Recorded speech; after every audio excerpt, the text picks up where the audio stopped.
Beside the silent, murky waters of a vast lake lies the greatest human city ever built, a towering empire founded entirely on a massacre. Penned by H.P. Lovecraft in 1919, the doom that came to Sarnath is a massive ancient fable of supernatural retribution.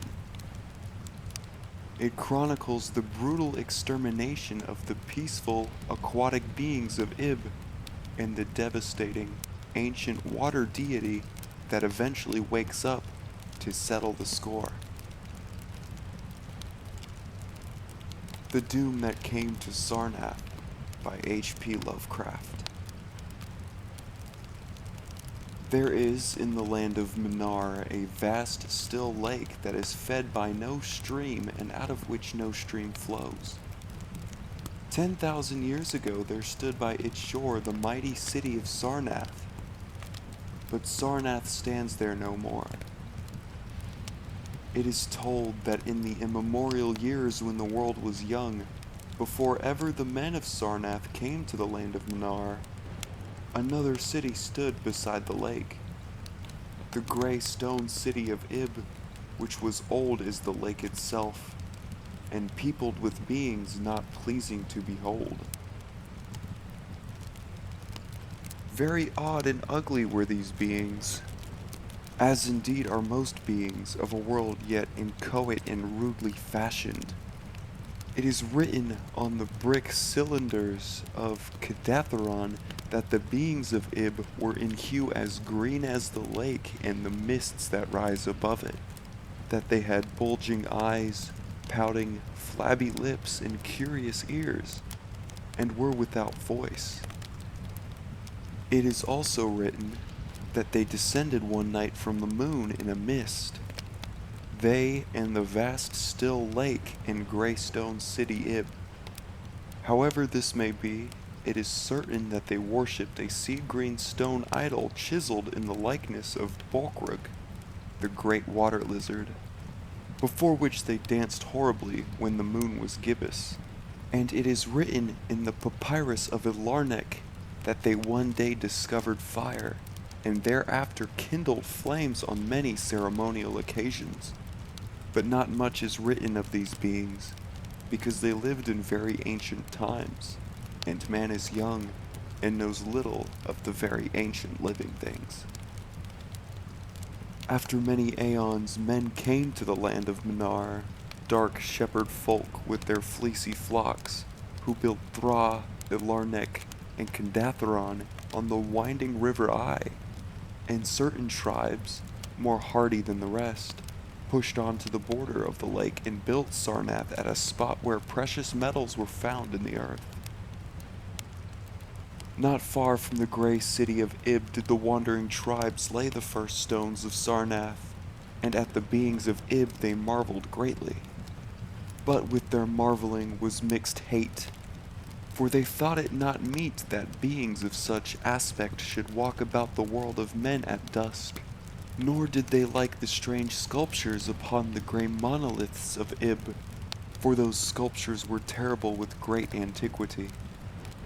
Why the beings in the sculptures lingered so late in the world, even until the coming of men, none can tell, unless it was because the land of Manar is very still and remote from most other lands both of waking and of dream. As the men of Sarnath beheld more of the beings of Ib, their hate grew, and it was not less because they found the beings weak, and soft as jelly to the touch of stones and spears and arrows.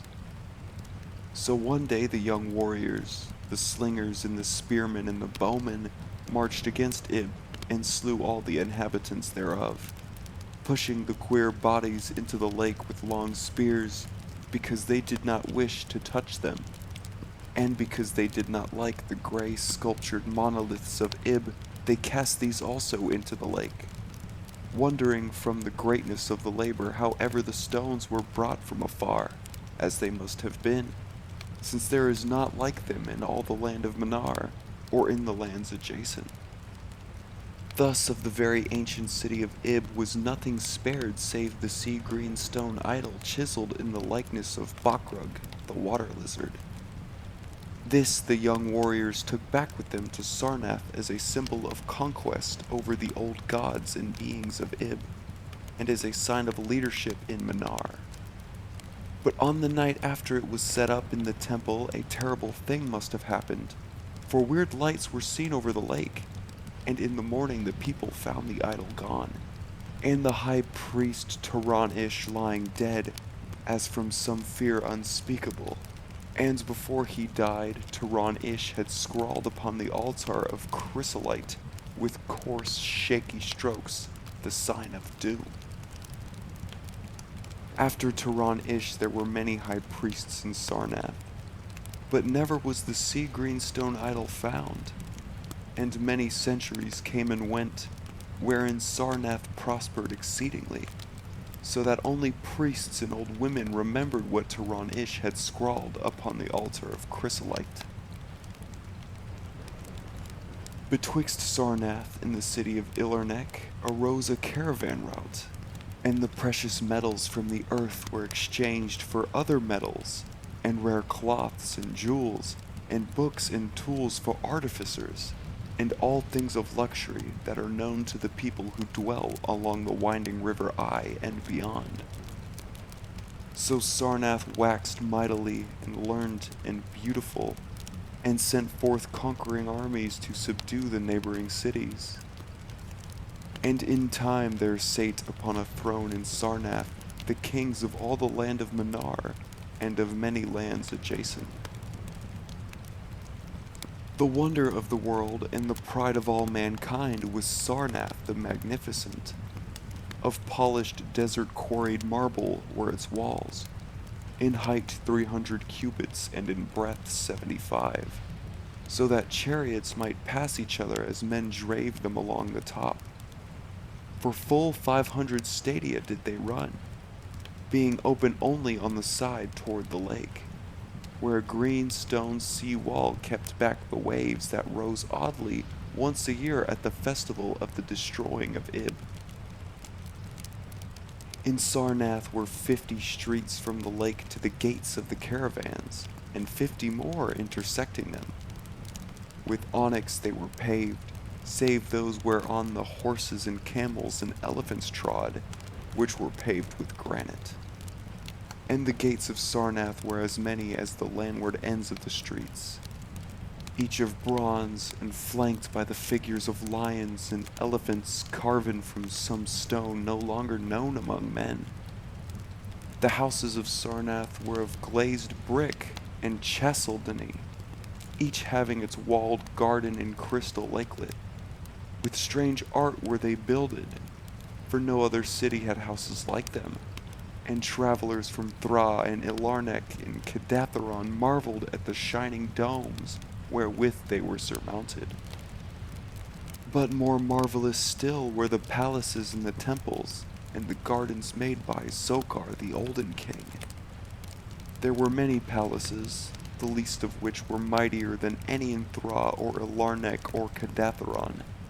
So high were they that one within might sometimes fancy himself beneath only the sky.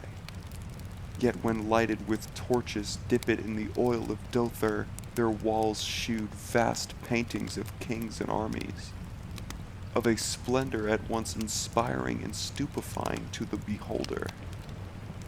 Many were the pillars of the palaces, all of tinted marble, and carven into designs of surpassing beauty. And in most of the palaces the floors were mosaics of beryl and lapis lazuli, and sardonyx and carbuncle, and other choice materials, so disposed that the beholder might fancy himself walking over beds of the rarest flowers. And there were likewise fountains, which cast scented waters about in pleasing jets arranged with cunning art. Outshining all others was the palace of the kings of Nar, and of the lands adjacent. On a pair of golden crouching lions rested the throne, many steps above the gleaming floor. And it was wrought of one piece of ivory, though no man lives who knows whence so vast a peace could have come. In that palace there were also many galleries and many amphitheaters where lions and men and elephants battled at the pleasure of the kings. Sometimes the amphitheaters were flooded with water conveyed from the lake in mighty aqueducts, and then were enacted stirring sea fights or combats betwixt swimmers and deadly marine things. Lofty and amazing were the 17 tower-like temples of Sarnath, fashioned of a bright multicolored stone not known elsewhere. A full 1,000 cubits high stood the greatest among them, wherein the high priests dwelt with a magnificence scarce less than that of the kings.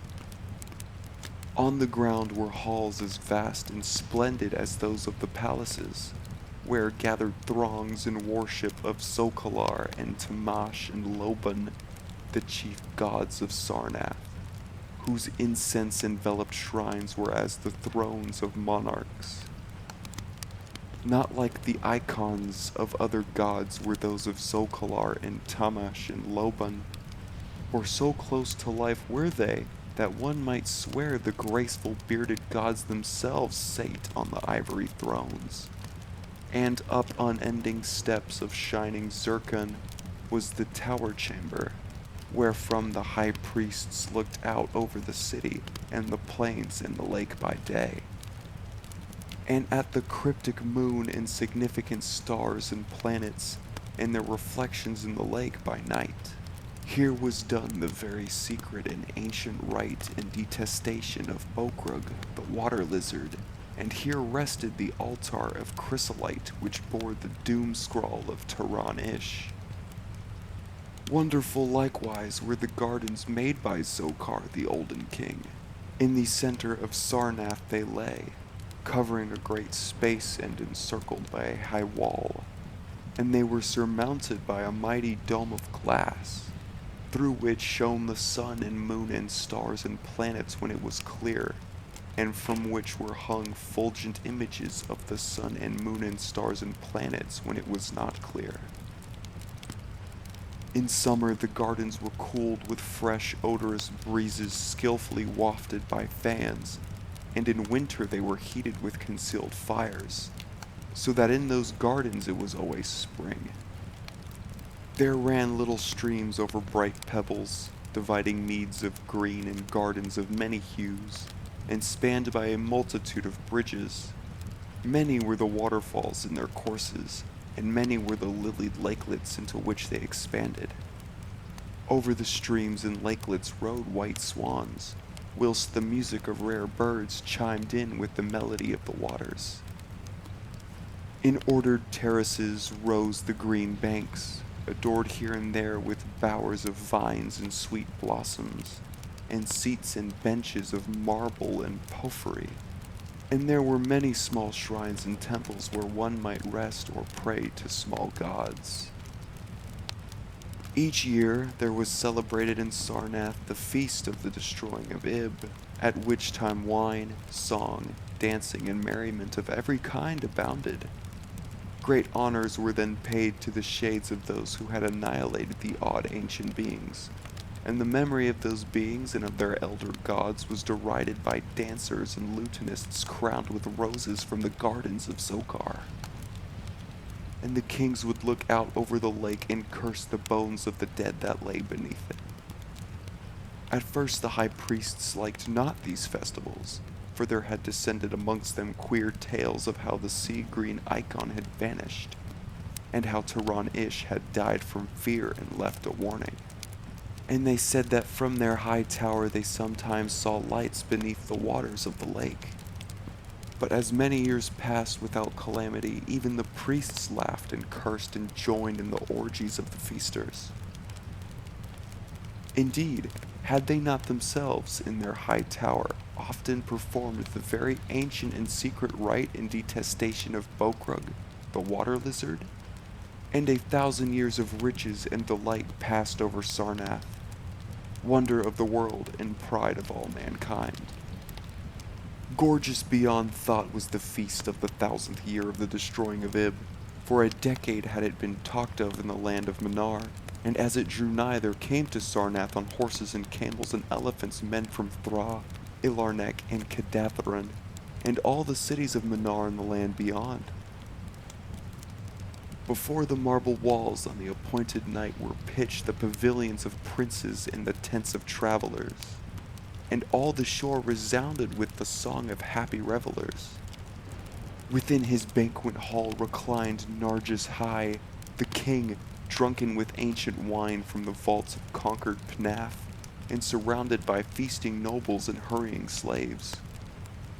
There were eaten many strange delicacies at that feast, peacocks from the isles of Nariel in the middle ocean, young goats from the distant hills of Implan, heels of camels from the Benazic desert, nuts and spices from Sidathrian groves, and pearls from wave-washed metal, dissolved in the vinegar of Thra.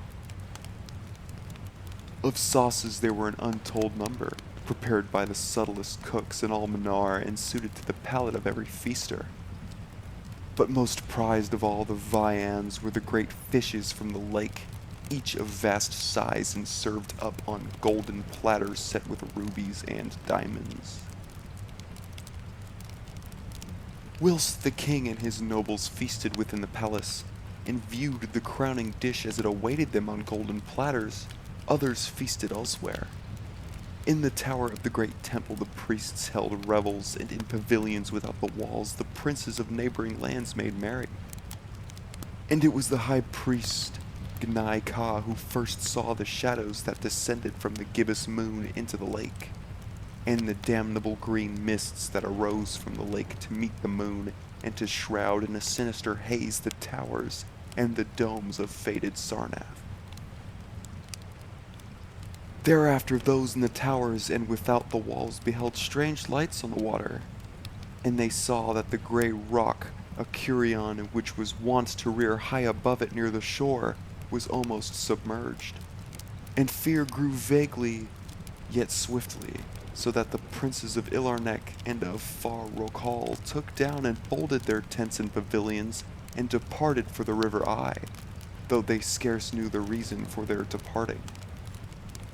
Then, close to the hour of midnight, all the bronze gates of Sarnath burst open and emptied forth a frenzied throng that blackened the plain, so that all the visiting princes and travelers fled away in fright. For on the faces of this throng was writ a madness born of horror unendurable, and on their tongues were words so terrible that no hearer paused for proof. Men whose eyes were wild with fear shrieked aloud of the sight within the king's banquet hall, where through the windows were seen no longer the forms of Narjas High and his nobles and slaves, but a horde of indescribable green voiceless things with bulging eyes, pouting flabby lips and curious ears. Things which danced horribly, bearing in their paws golden platters set with rubies and diamonds containing uncouth flames. And the princes and travelers, as they fled from the doomed city of Sarnath on horses and camels and elephants, looked again upon the mist-begetting lake and saw the grey rock Acurion was quite submerged. Through all the land of Manar and the lands adjacent spread the tales of those who had fled from Sarnath, and caravans sought that accursed city and its precious metals no more. It was long ere any traveler went thither, and even then only the brave and adventurous young men of distant Folona dared make the journey. Adventurous young men of yellow hair and blue eyes, who are no kin to the men of Manar. These men indeed went to the lake to view Sarnath, but though they found the vast still lake itself, and the grey rock Acurion which rears high above it near the shore, they beheld not the wonder of the world and pride of all mankind. Where once had risen walls of 300 cubits and towers yet higher, now stretched only the marshy shore, and where once had dwelt 50 millions of men now crawled only the detestable green water lizard. Not even the mines of precious metal remained, for doom had come to Sarnath. But half buried in the rushes was spied a curious green idol of stone, an exceedingly ancient idol coated with seaweed and chiseled in the likeness of Bokrug, the great water lizard. That idol, enshrined in the high temple at Ilarnek, was subsequently worshipped beneath the gibbous moon throughout the land of Manar.